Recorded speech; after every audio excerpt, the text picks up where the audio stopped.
कितीही प्रयत्न केला तरी दुःख साथ सोडत नाही. सतत काही ना काहीतरी मागे लागतंय म्हणतोस. आता ह्यावर उपाय शांतपणे ऐक.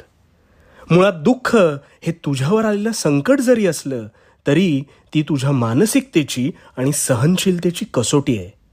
आता ह्या कसोटीला तू कसं सामोरं जातोस हे तितकंच महत्त्वाचं.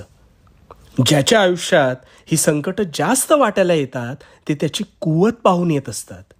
कारण जो हे वादळ झेलू शकतो तोच स्वतःला पेलू शकतो. आणि म्हणून जर तुला असं वाटत असेल की माझ्यावर संकटांचा मारा संपत नाही, तर तू त्या कसोटीला पात्र आहेस म्हणून. आणि तू त्यावर जर खरा उतरलास तर ध्यानात ठेव, ह्यानंतर तुझ्या जीवनात सुखाची सावली वास्तव्य करेल.